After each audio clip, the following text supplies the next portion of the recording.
नमस्कार, जय हिंद, जय Bharat and welcome to Deaf Talks. This is Aadi Achin. जैसे आप सब देख रहे हैं, मेरे साथ हैं ओमकार चौधरी जी, जो हमको बताएँगे कि यार योगी जी आज जो कल-परसों में उन्होंने कुछ बयान दिए हैं, संभल के बारे में, यूपी में के बारे में काफ़ी ज़बरदस्त बयान दिए हैं। उनको थोड़ा समझने की ज़रूरत है, क्योंकि योगी जी के जो बयान हैं, वो आपको एक तरह से यूपी और मेरे हिसाब से, अब ये सवाल मैं सर से पूछूँगा, जो मैंने पहले भी इस चैनल पे बोला है, ये एक एसओपी सेट हो रही है देश के लिए। स्टैंडर्ड ऑपरेटिंग प्रोसीजर बोलते हैं जिसको, ये देश के लिए सेट हो रहा है। मैं सर पे जाने से पहले ये बताऊँगा कि पहले आपने देखा बुलडोज़र की जो करतूतें थी, अगर मैं बोल पाऊँ, वो शुरू हुई उत्तर प्रदेश में। और हम देखते हैं कि वो बुलडोज़र अब तो पूरे देश के अंदर, यहाँ तक कि कुछ देशों पूरे देश के अंदर भारत में और कुछ देशों में बाहर भी शुरू हो चुका है। तो ये एक एसओपी के तौर पे बनाया गया था यूपी के अंदर, इसका पूरा टेस्ट ट्रायल किया गया वहाँ पर, पूरा जो फीडबैक हुआ, ये हुआ, सब कुछ हुआ। उसके बाद आज देखते हैं कि वो चारों तरफ यूज़ किया जाता है। मेरा सवाल पहला ओमकार जी से ये रहेगा कि ये जो संभल में चीज़ें हो रही हैं सर, क्या ये आगे की जो एक कार्यवाही होगी सनातनियों की तरफ से, उसकी तरफ दर्शाता है कि नहीं? नमस्कार sir, thank you so much. बहुत धन्यवाद आदि जी याद करने के लिए, और आपके सभी दर्शकों को भी मेरा नमस्कार। देखिए, बहुत सर, महत्वपूर्ण सवाल आपने खड़ा किया है, और ये इसलिए भी अहम है कि हमें थोड़ा सा पीछे जाना पड़ेगा, मुगल काल में जाना पड़ेगा। और ये तो हम जानते ही हैं कि करीब करीब 600 साल की तो हमारी जो गुलामी का पीरियड है वो मुगलों के टाइम का रहा है। विदेशी आक्रांताओं ने किस तरीके से हमारे देश को लूटा है, और जो हमारी समृद्धशाली गौरवशाली विरासत थी, जो हमारे मंदिर थे, उनको किस तरीके से समय समय पर अटैक किया है, और उनके ऊपर बेशर्मी के साथ अपने मस्जिद और दूसरे जो उनके आस्थान हैं, उनका निर्माण किया है।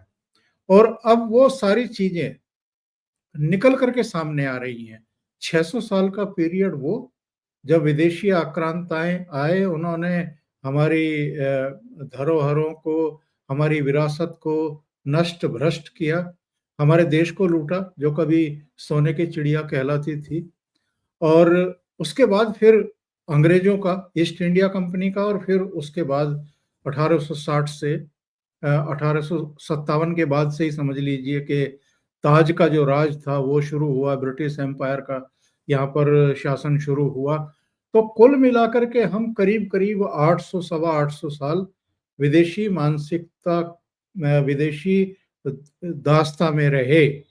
और वो जो इतने लंबे पीरियड तक जब कोई देश, कोई समाज, कोई संस्कृति, कोई सभ्यता इस तरीके से दूसरों की गुलामी के लिए अभिशप्त कर दी गई हो, तो उससे उबरना अपने आप में एक, मैं कहूँगा कि एक बहुत बड़ा जो है टास्क भी होता है, और एक बहुत बड़ी जिजीविषा की जरूरत होती है उसके लिए।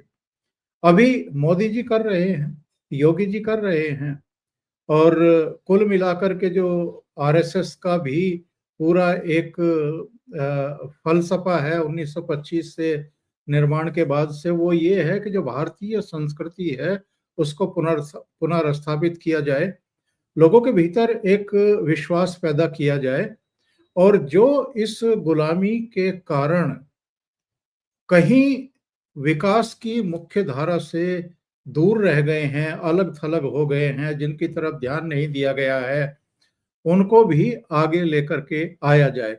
कुल मिलाकर के प्रयास तो यही है। और हम देख रहे हैं आदि जी के 2014 से एक गुणात्मक बदलाव हो रहा है हर क्षेत्र में।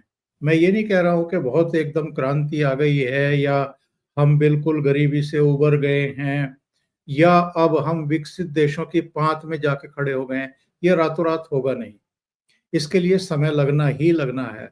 लेकिन जो एक गुलामी की मानसिकता है, जिस तरीके से हमें दबाया गया, जिस तरीके से हमें कुचला गया, जो हमारी पहचान थी उसको नष्ट भ्रष्ट करने की कोशिश की गई, और जो हमारे आस्था के केंद्र थे उन्हीं को निशाना बनाया गया, उन्हीं की दीवारों पर अपनी मस्जिदें खड़ी करके हमको चिढ़ाया गया।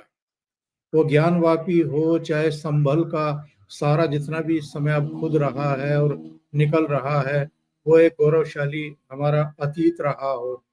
तो कुल मिलाकर के कहने का आशय ये है कि संभल में जो कुछ योगी जी कर रहे हैं और जिस तरीके से वहाँ अब चाहे जिला पुलिस हो, जिला प्रशासन हो या शासन हो, खुद मुख्यमंत्री हों, उनके दिशा निर्देश में जो अभियान शुरू हुआ है, वो मुझे लगता है कि रुकेगा तभी जब एक-एक हमारी सभ्यता और संस्कृति के जिन प्रतीकों को, जिस समृद्धशाली विरासत को मिट्टी में दबा दिया गया था, जब वो सारी की सारी निकल कर के सामने आ जाएगी, ना केवल हमारे आपके यानी देशवासियों के, बल्कि पूरे विश्व समुदाय के सामने आ जाएगी।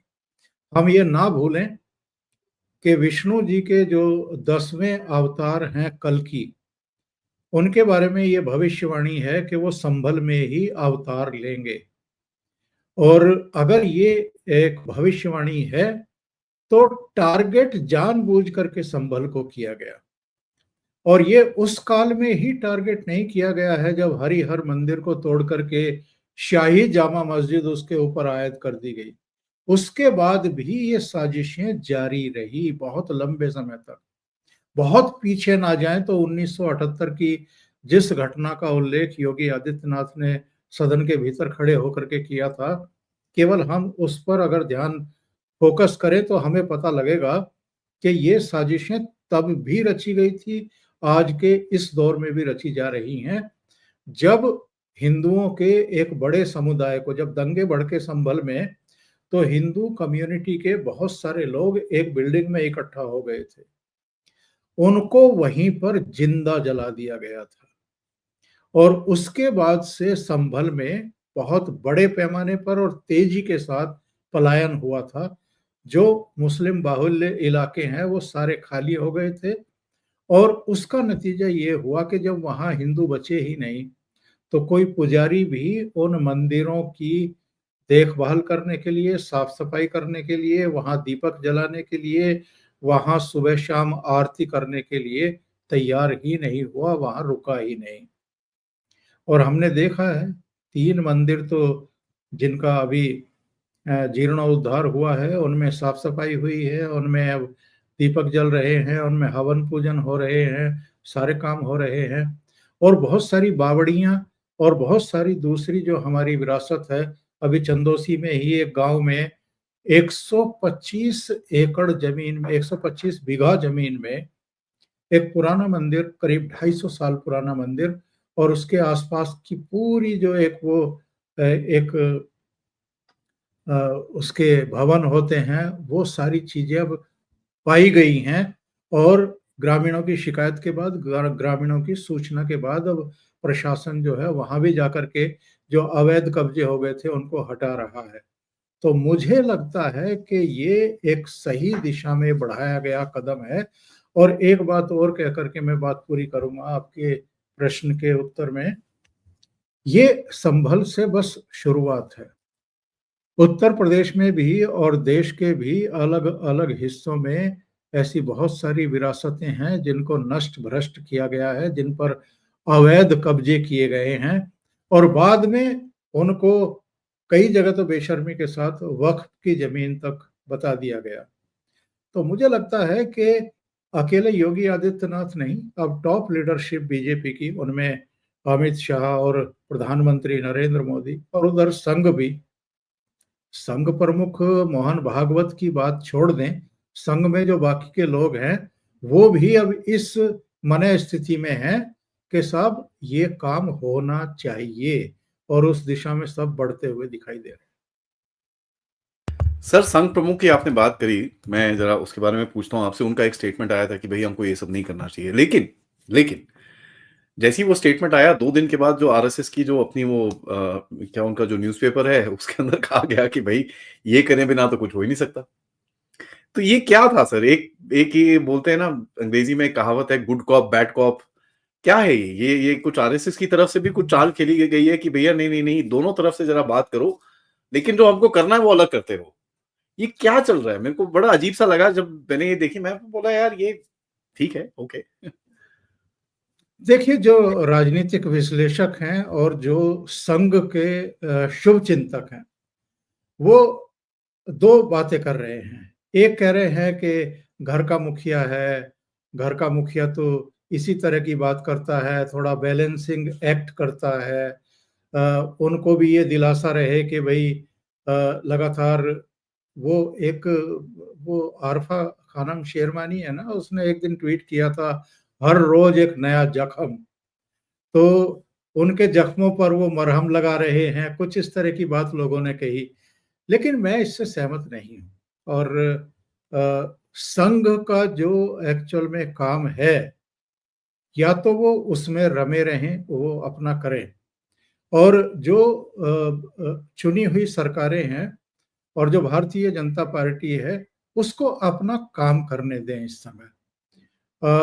सेकंड थिंग इसमें ये है कि साहब ये जो इधर संघ प्रमुख को एक बीमारी लगी हुई है कि वो बयानबाजी करते हैं, ऑन कैमरा बयानबाजी करते हैं। संघ में ऐसा कभी हुआ नहीं है, ये पहली बार हम देख रहे हैं कि जो संघ संचालक होते हैं, वो मीडिया को कभी इंटरव्यू भी नहीं देते थे। मीडिया को कभी अपने कार्यक्रमों की कवरेज की अनुमति भी नहीं देते थे। बंद कमरे में एक तरीके से कैमरा मीटिंग होती थी, वहाँ पर मीडिया का एक्सेस नहीं होता था। ये पहले सरसंघ प्रमुख हैं साहब, जो इंटरव्यू भी दे देते हैं, जो सार्वजनिक कार्यक्रमों में मीडिया को भी अनुमति उनकी खुली रहती ही है। बयानबाजी भी इनकी तरफ से होती है, कोई मीडिया वाला सामने पड़ गया है तो उससे बातचीत भी कर लेते हैं और कंट्रोवर्सी को लगातार जन्म दे रहे हैं। बिहार चुनाव से पहले वो आरक्षण वाली बात एक बार इन्होंने कह दी तो भारतीय जनता पार्टी को बड़ा नुकसान उठाना पड़ा। बाद में कई साल तक उसकी सफाई ही देती रही भारतीय जनता पार्टी। फिर इन्होंने आरक्षण पर थोड़ा बोलना बंद किया या बाद में थोड़ा-सा उसको भी संतुलित करने की कोशिश की कि तब तक आरक्षण दिया जाना चाहिए जब तक कि सबको इसका लाभ ना मिल जाए। यानी जो पुरानी बात कही थी उसको थोड़ा सुधारने की कोशिश की।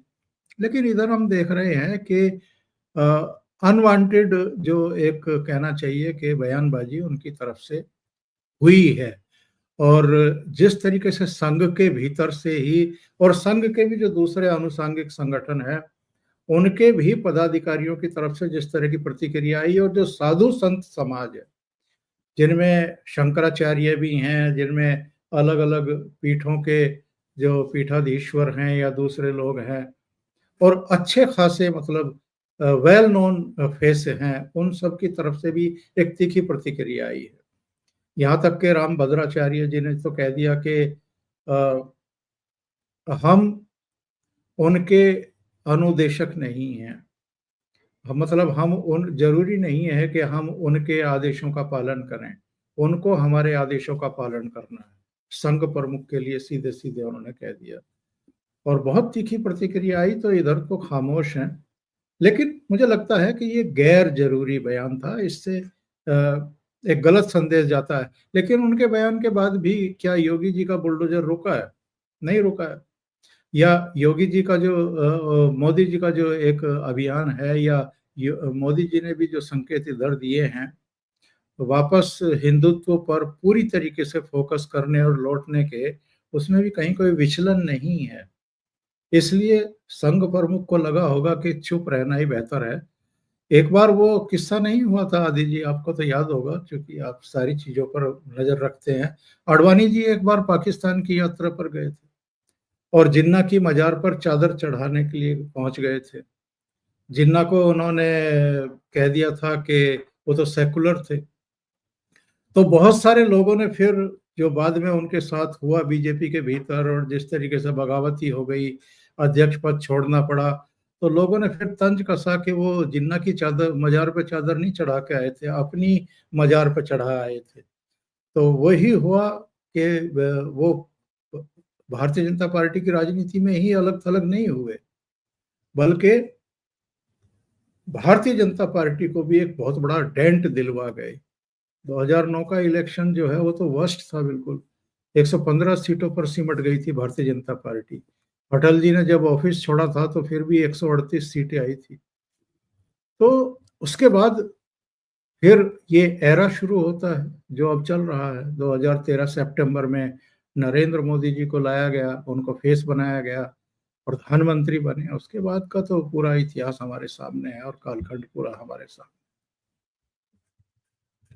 तो सर अभी आप इस जैसे ये पूरा ये जो बयानबाजी हो रही थी, ये सब कुछ हो रहा था, इससे कहीं न कहीं कुछ रोक या ठंडा करो थोड़ा-सा, समझ में आता है, चलिए ठीक है, बड़े लोग हैं, उनको थोड़ा दंगाबाजी नहीं चाहिए और ये सब चीज़, जो भी संभल में हुआ ठीक नहीं है, 3-4 लोगों की जान जाती है, लोगों को इंस्टिगेट किया जाता है, ठीक है, मान लिया।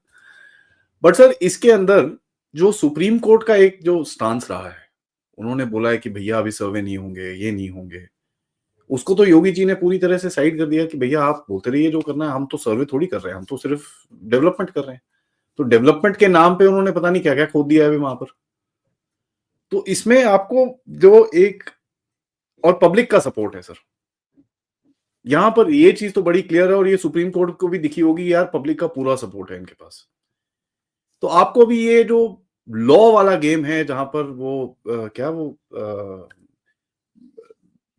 प्लेसेस ऑफ वर्शिप एक्ट और ये सब चीज़ों का जो खेल है, ये कैसे आगे जाएगा? क्योंकि भारत सरकार को भी अभी जवाब देना है, एक एफिडेविट डालना है उनको।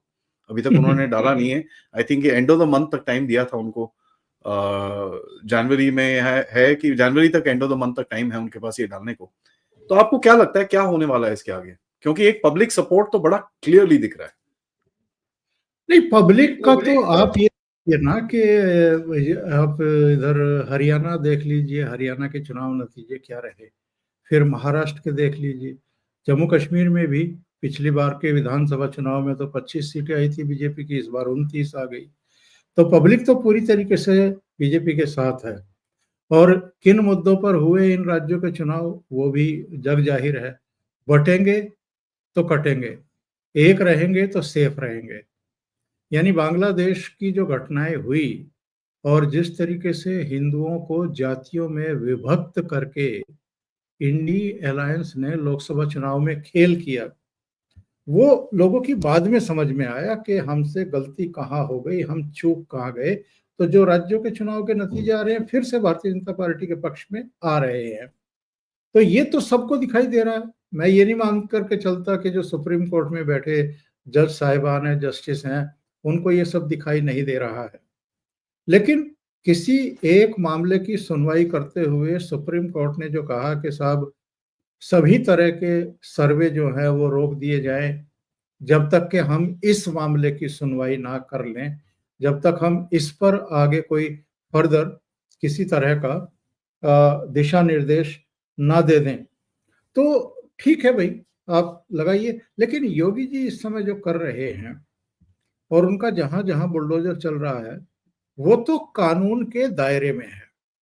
देखिए सुप्रीम कोर्ट ने क्या कहा था। सुप्रीम कोर्ट ने ये कहा था कि अगर कोई अवैध निर्माण है, अगर कोई गैर कानूनी काम किया गया है, कोई रास्ता रोका जा रहा है या कुछ इस तरह की चीजें हैं, तो उसके लिए जो प्रॉपर एक प्रक्रिया होती है, 15 दिन का नोटिस देना या तमाम दूसरी चीजें, वो सब किया जाए।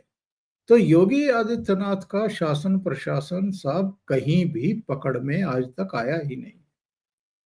इससे इस आदेश के आने से पहले भी, चाहे प्रयागराज में हुआ है या कानपुर में हुआ है या कहीं भी हुआ है, वो सब कानून के दायरे में हुआ है। सब नोटिस इशू किए गए हैं, सब वो दरवाजों पर नोटिस चिपकाए गए हैं, सारी प्रक्रियाएं पूरी हैं। तो वो कहीं पकड़ में आ भी नहीं सकते हैं। और ये ये आपका धार्मिक स्थान जो 1947 वाला जो एक्ट है, 1991 में जो पीवी नरसिम्हा राव की सरकार ने बनाया था कि 1947 से पहले जो स्थितियां थी वो यथास्थिति रहेंगी, उसमें कोई परिवर्तन नहीं किया जाएगा, तो वो है, अभी तो है। लेकिन जिस तरीके से मोदी सरकार इधर लगी हुई है, वक्फ संशोधन बिल लाई है, आपको क्या लगता है ये वर्सेस प्लेसेस एक्ट की जगह कोई नया नहीं आएगा या उसको खत्म नहीं किया जाएगा? मुझे लगता है उस दिशा में कदम बढ़ चुके हैं। तो अभी तो जो एक्ट है उस पर सुप्रीम कोर्ट भी बाध्य है कि वो उस पर जो है कायम रहे, क्योंकि एक्ट तो है, कानून तो है।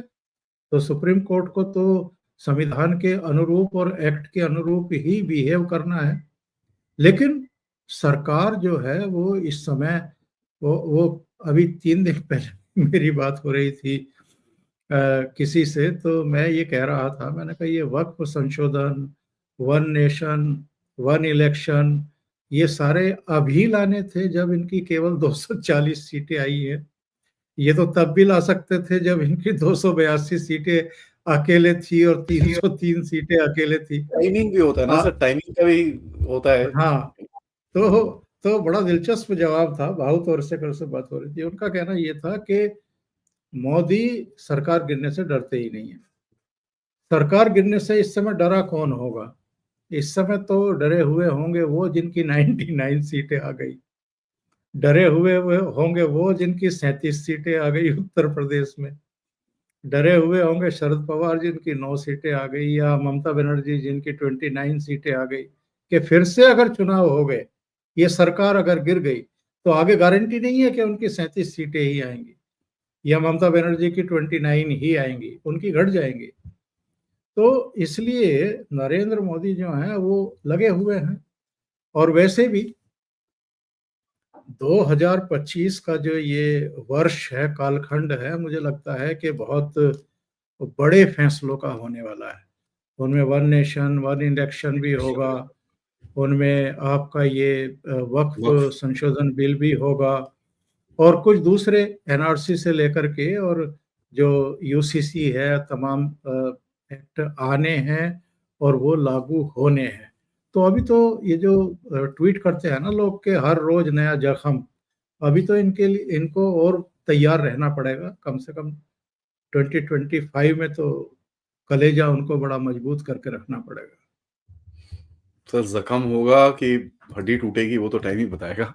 बट सर एक बड़ा फनी सा इंसिडेंट हुआ। अब देखिए योगी साहब अटैक मोड में हैं, तो वक्फ बोर्ड की तरफ से एक काउंटर अटैक आया है कि उन्होंने जो महाकुंभ मेला की जमीन है उसमें से 55 बीघा जमीन को बोला है कि भैया ये तो वक्फी प्रॉपर्टी है।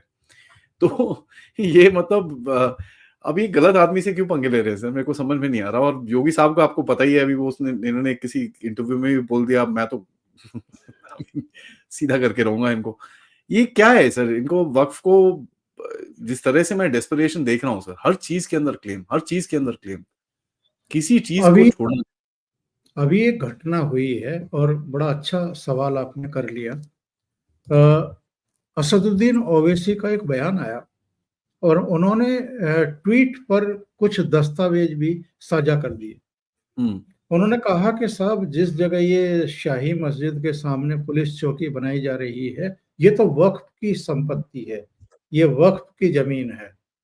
तो इसके बाद जो है वहाँ के जिला अधिकारी ने और वहाँ के एसपी ने, दोनों ने प्रेस कॉन्फ्रेंस की हम्म। और उन्होंने कहा कि हमने सारी पैमाइश कर ली है, सारे रिकॉर्ड देख लिए हैं, जो इन्होंने दस्तावेज जारी किए हैं या जो हमारे पास भी एक दो लोग लेकर के आए थे, उनकी भी हमने पैमाइश कर ली है। सरकारी रिकॉर्ड में ये सब कागज हैं ही नहीं, ये सब फर्जी कागज तैयार किए गए हैं। और जिन्होंने ये फर्जी कागज तैयार किए हैं कि साहब ये वक्फ की संपत्ति बता दो, जमीन बता दो, इनके खिलाफ हम एफआईआर तो लॉन्च करा रहे हैं। यानी असदुद्दीन ओवैसी का भी इलाज होगा, क्योंकि उसने अफवाह फैलाई है। कोई दस्तावेज तो है नहीं, कोई रजिस्टर्ड संपत्ति तो है नहीं, कहीं भी कोई रिकॉर्ड ही नहीं है। तो आपने कैसे ये झूठ फैला दिया सोशल मीडिया के जरिए? क्यों आपने समाज में तनाव पैदा करने की कोशिश की, क्यों माहौल बिगाड़ने की कोशिश की? तो असदुद्दीन ओवैसी भी इस मामले में फंसेंगे, उनके खिलाफ भी एफआईआर होने जा रही है। दूसरी बात, इन्हीं असदुद्दीन ओवैसी का बयान है और सोशल मीडिया पे उपलब्ध है इस समय। इन्होंने कहा था कि अकेले उत्तर प्रदेश में ही वक्फ की 1,23,000 संपत्तियां हैं, जिनमें से 1,13,000 के कोई कागज ही नहीं है। यानी केवल 10,000 संपत्ति ऐसी हैं जिनके कागज हैं वक्फ बोर्ड के पास में, 1,13,000 के तो कागज ही नहीं है। योगी आदित्यनाथ 1,13,000 संपत्ति इनके पास छोड़ देंगे क्या? तो ये जो कह रहे हैं कि महाकुंभ की इतना बीघा जमीन वक्फ की है, ले आओ भाई, कागज दिखाओ, और अगर कागज नहीं है तो फिर डंडा उठाएंगे वो। सर बिना बात तो वही कागज होगी ना, पहले बोलते थे कागज नहीं दिखाएंगे, अब तो दिखाने पड़ेंगे। तो तो आप कितना सही कह बुरा। रहे हैं, एक एक ऐसे आदमी से पंगा ले रहे हैं ये लोग, जो बख्शता ही नहीं है। और जब और एकदम नेचर में अलग है ना वो। देखिए, हम्म। मोदी जी के बारे में ये मशहूर है, और ऐसा ही उन्होंने अब अमित शाह को भी बना लिया कि साहब ये लोग ठंडा करके खाते हैं, बहुत जल्दबाजी में किसी के खिलाफ कोई कार्रवाई करते नहीं है। अभी आप याद करिए कि राहुल गांधी और उनकी मम्मी सोनिया गांधी से ईडी ने पूछताछ कब की थी? मेरे विचार से कई साल हो गए। और 5 दिन लगातार इसको बुलाया था राहुल गांधी को, और 3 दिन इनकी मम्मी को बुलाया था, 8 दिन दोनों से पूछताछ की थी। तो अभी तक तो कुछ नहीं हुआ है। अचानक पता लगेगा कि ईडी का आरोप पत्र तैयार है, और वो पीएमएलए कोर्ट में दाखिल कर दिया गया है, और वहां से जो है समन जारी हो गए हैं दोनों को। तो इनका काम करने का तरीका ही अलग है, योगी आदित्यनाथ का थोड़ा सा अलग है। एक दिन पहले शाम को कोई घटना हुई, और अगले दिन पता लगा कि बुलडोजर पहुंच गए हैं और अपना कार्रवाई शुरू हो रही है। तो ये जो पंगे ले रहे हैं, और इनको आग क्यों लगी हुई है महाकुंभ को लेकर के? इस बार भी ये हमेशा की तरह चाहते थे कि वहां मुसलमानों को भी दुकानें लगाने का मौका मिल जाए। इस बार साधु संतों ने इसका बहुत बड़ा प्रतिवाद किया। उन्होंने कहा कि जो हर चीज में थूक रहे हों, मूत रहे हों, उनको हम महाकुंभ जैसे पवित्र स्थान पर दुकानें लगाने की तो छोड़ दीजिए, घुसने तक की इजाजत नहीं देंगे। और योगी आदित्यनाथ ने मना कर दिया। मेला जो देख रहे हैं उन्होंने मना कर दिया, इनको एक्सेस देने से ही मना कर दिया है। बाप रे बाप। तो तो पहली बार ये सीधे इनके पेट पे लात लगी है। इनकी समझ में आएंगी अब चीजें कि जब कमाई की बात हो, घर भरने की बात हो, तब कोई परेशानी नहीं है। लेकिन सदन में भी हमने ऐसे दृष्टांत देखे हैं कि जब वंदे मातरम होता है या जनगण मन होता है, राष्ट्रीय गान होता है, तो कुछ लोग बेशर्मी के साथ बैठे रहते हैं, हम्म। सम्मान नहीं देते हैं। तो ये चीजें बहुत देर तक चलेंगी नहीं सर। आखिर में मैं सर आपसे ये पूछूंगा कि देखिए, जो एक एक देश के अंदर एक बैलेंस तो बना के रखना ही पड़ता है। और अभी तक जो पूरा आरएसएस की तरफ से, जो हिंदुत्व फोर्सेस हैं उनकी तरफ से ज्यादा कंसंट्रेशन रहा है इस्लामिक फोर्सेस के ऊपर सर। जो रेडिकल इस्लाम है उसके ऊपर काफी हद तक कंसंट्रेशन रहा है। एक जगह जो मिस करते हैं सर हम लोग, जो है वो क्रिश्चियन कन्वर्जन। और जिस तरह से वो देश के अंदर फैल रहा है, पंजाब में देखिए तो मतलब शर्म ही आ जाती है। वहां पर तो वो यीशु यीशु बल्ले बल्ले की रैली निकलती है वहां पर। तो मैं कुछ पंजाबियों से बात कर रहा था जो सीधे सारे पंजाबी हैं, कहते हैं सर शर्म आ गई हमको। और एक बंदे ने तो मुझे ये तक बोला कि साहब उस दिन ना पगड़ी पहनने का मन हो रहा था ना उतारने का। अब किसी सरदार कोई ऐसी चीज बोलता है तो इसके ऊपर आपको क्या दिखता है सर अगला? क्योंकि अभी तक सारा फोकस इनके ऊपर है। क्या ये समय अभी रेडी है कि दूसरी तरफ भी फोकस करना पड़ेगा? क्योंकि ये कन्वर्जन का जो रैकेट है, अब ये जो नॉर्थ ईस्ट में मणिपुर में जो चीजें हो रही हैं, ये सारा वहीं से पैसा आता है सर, बाहर से। तो इस पे क्या आपको दिखता है कुछ एक्शन होता हुआ? क्योंकि लोग तो अभी बात करना शुरू हो गए हैं एटलीस्ट। तो कुछ आपको दिखता है आगे होता हुआ इसमें? देखिए, आपने खुद ही इसका जवाब भी दे दिया। पंजाब में जो स्थितियां इस समय नियंत्रण से बाहर हो रही हैं, जी। उस लास्ट में आपने मणिपुर का जिक्र किया है, और मणिपुर को लेकर के किस तरह की एग्रेसिवनेस हमने पार्लियामेंट के भीतर भी और पार्लियामेंट के बाहर भी कांग्रेस की तरफ से देखी है। हम्म। कांग्रेस की तरफ से।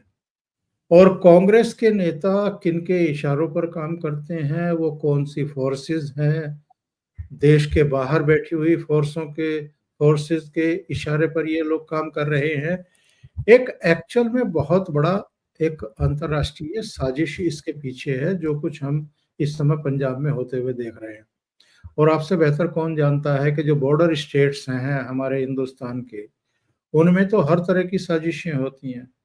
वहाँ अलगाववाद भी, आतंकवाद भी, ड्रग्स भी और हथियारों को भी अब ड्रोन से ड्रॉप किया जाता है। जो सीमाई आपके डिस्ट्रिक्ट्स हैं उनमें हर तरह की साजिशें जो हैं वो की जा रही हैं। हमारे पूर्वोत्तर के कुछ राज्यों में चीन, म्यांमार और कुछ दूसरे जो आपके देश हैं, तो उनकी तरफ से इस तरह की लगातार जो है वो साजिशें रची जा रही हैं। पश्चिमी सीमा पे चाहे जम्मू कश्मीर हो, चाहे नीचे पंजाब हो या फिर गुजरात हो, ये सारे जितने भी स्टेट हैं, उनमें जिस तरह से घुसपैठ होती है, जिस तरीके से मादक द्रव्यों की तस्करी की जाती है, हथियार गिराए जाते हैं या ये कन्वर्जन हो रहे हैं, ये बड़ी चुनौती इस समय सरकार के सामने है। लेकिन एक साथ वो कितने फ्रंट खोल सकती है, ये अब उसको देखना है। तो एक-एक करके ही इनका समाधान होगा। पर मुझे लगता है कि जिस तरीके से कैप्टन अमरिंदर सिंह जब मुख्यमंत्री थे तब भी नियमित मुलाकातें होती थी होम मिनिस्टर के साथ उनकी, और जो भी इनपुट उनके पास होते थे, वो सब वो साझा करते थे। इधर जब से आम आदमी पार्टी की सरकार आई है, आदि जी, ये खतरे ज़्यादा बढ़ गए हैं क्योंकि संवाद में कमी आई है। और मुझे तो लगता है कि वहाँ इस समय जो चीफ मिनिस्टर हैं, उनके पास वो सारे इनपुट्स आते भी होंगे या उन इनपुट्स में उनकी दिलचस्पी भी होगी, और अगर आ भी रहे हैं तो उनके प्रति कितनी सेंसिटिविटी दिखानी है और उनको कितना केंद्र तक पहुँचाना है, इसको लेकर के भी वो कितने सजग और सतर्क होंगे, आई डाउट। पर चूँकि पाकिस्तान से लगा हुआ बॉर्डर है और लगातार पाकिस्तान अतीत में भी, वो काले दिन कौन भूल सकता है जब भिंडरावाले और उनके तमाम आतंकवादी साथी हथियारों के साथ स्वर्ण मंदिर में जाकर के बैठ गए थे और ऑपरेशन ब्लू स्टार करना पड़ा, जिसकी वजह से एक प्रधानमंत्री को भी हमें खोना पड़ा। पर वो काले दिन दोबारा ना लौटें, इसके प्रति इस समय नरेंद्र मोदी सरकार बहुत गंभीरता से काम कर ही रही होगी। और जिस तरीके से अमृतपाल को चुने जाने के बावजूद डिब्रूगढ़ जेल भेजा गया था, तो केंद्र सरकार की चिंता और जो सजगता सतर्कता है उससे वो दिखाई तो पड़ती ही है। दूसरी ताकतें भी हैं जो लगातार पंजाब में अंदर ही अंदर, ये जो शंभू बॉर्डर, ये जो खनौरी बॉर्डर और वो 13 महीने का जो आंदोलन था, उसके पीछे जो फोर्सेस थी, वो अब किसी से दबा छिपा तो है नहीं। तो इसलिए पंजाब को लेकर के और ज़्यादा संवेदनशीलता की ज़रूरत भी है। और मुझे लगता है कि डोभाल साहब और तमाम जो जितने भी ज़िम्मेदार पदों पर बैठे हुए लोग हैं, उनकी नज़र निश्चित रूप से इस पूरे घटनाक्रम पर होगी ही। ऐसा ना सोचने का कोई कारण है नहीं हमारे सामने। ये बात तो ठीक है सर। इसी बात पे sir thank you so much, आपने टाइम दिया मुझे, बहुत ही अच्छा लगा आपसे बात करके, सीख के, क्योंकि ये जो एक खेल चल रहा है इसको समझना पड़ेगा, नहीं तो हम लोग बह जाएंगे, पता ही नहीं चलेगा हो क्या रहा है, और फिर सरप्राइजेस ना, वो ये क्या हुआ, वो सिचुएशन में हमको नहीं आना चाहिए। इसी बात में सर थैंक यू, जय हिंद, जय भारत। नमस्कार। सर।